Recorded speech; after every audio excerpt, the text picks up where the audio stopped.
Today we'll be reviewing media logs that you submitted. While we are talking about media usage, it is also important to have context for how data is used and presented. It's important to know the limitations of the data that we will be looking at and how those limitations affect how transferable the conclusions will be. The data was self-reported by 15 students from a single school in a single grade over one day, and the students chose what day they were going to report. How could we get better data? We could track the students' media use more directly, like with an app on their phone or on their computer. That would probably be more accurate than self-reporting. We could track the students for longer. If we track the students for a week, a month, or a year, we would have a better idea of what is typical for those students. Perhaps the students went on a hike on the day they chose to report and didn't use media at all. Or maybe that student instead finished all their schoolwork the day before and played video games all day on the day they chose to report. Both of these actions would be atypical and skew our data. We could also track more students. We could track the entire 7th grade.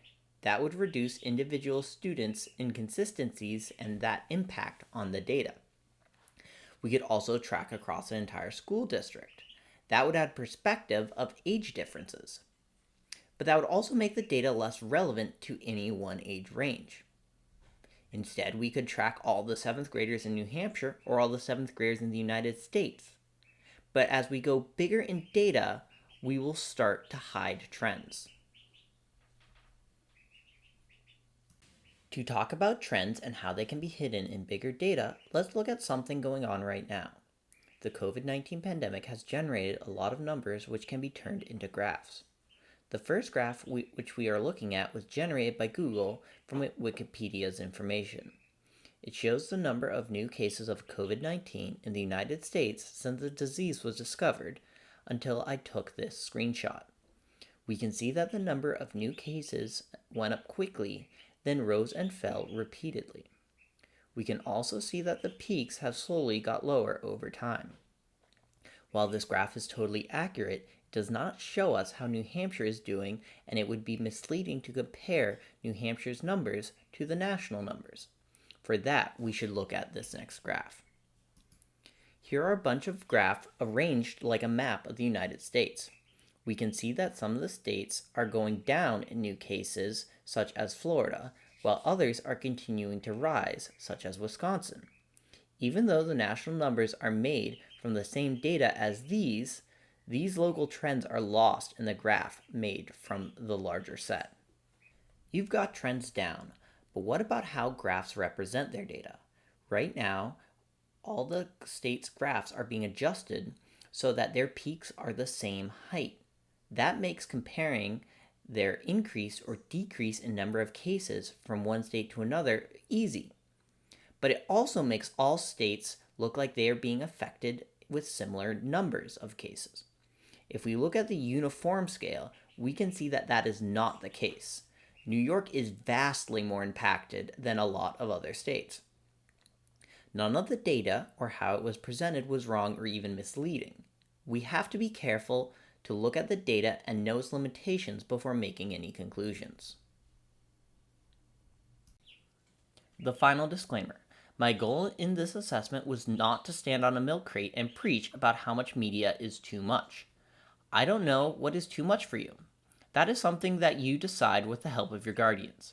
However, I think there's value in knowing what others are doing and using that as context for your decisions. Before I show the graph, let's ask ourselves a few questions. Was anyone surprised by how much they used? Was anyone surprised by how little they used?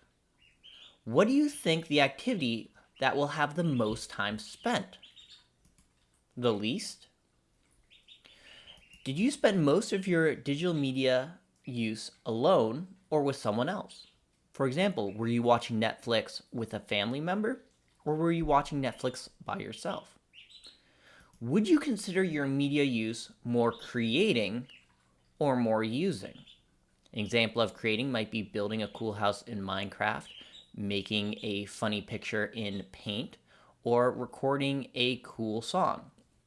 More using might be watching a YouTube video or listening to music. Here's a graph compiled from the averages of everyone who submitted their media log this quarter. The vertical axis is minutes on a task, while the horizontal axis is the average of each activity. We can see that the phone use was very high when compared to watching TV. It's important to remember that these averages are from a fairly small data set. For any activity, some students were more and some students were less. Some students might not have done that activity at all. I hypothesized that with remote learning that we might see some changes in student media use. As I have done this survey for every 7th grade class this year, I thought it might be interesting to compare this class's media use to the previous classes. For the remote learning media log, I added a new question, using a computer for schoolwork. This is not on the new graph. I think it's interesting that across the graph we see an increase in media use during remote learning. There is nearly a 2-hour block of using a computer for schoolwork that didn't exist on the previous survey. Only looking at that activity, we have an average increase of 2 more hours of media use. If you add the rest of the differences between the two classes, you get roughly 9.5 hours more media use per day in remote learning than the last class. One of the biggest mistakes you can make when you have really interesting data is to apply it to everything that seems similar. It would be a great headline to say, students spend 9 more hours every day on electronics due to COVID-19. However, our data doesn't show that. Our data shows that comparing one day last quarter to one day this quarter, we saw a difference of 9.5 hours of media use for a single class in a single school in New Hampshire. If you change any of those limiting factors, the data doesn't apply. For example, if you were to apply our conclusion to a school in Manchester, we just don't have the data for that. It's not relevant. If you were to try to apply our conclusion to 6th graders, we don't have data for that. It's not relevant. If you were to apply our conclusion to a different class, again, we don't have data for that. I hope this has given you some context for how you have been using your media. This video was brought to you by Ducks. I'm sure that you've noticed the little peeps in the background. COVID has changed how and where we do our work. This has meant that I have 6 little assistants making adorable noises the whole day. Hope it wasn't too distracting.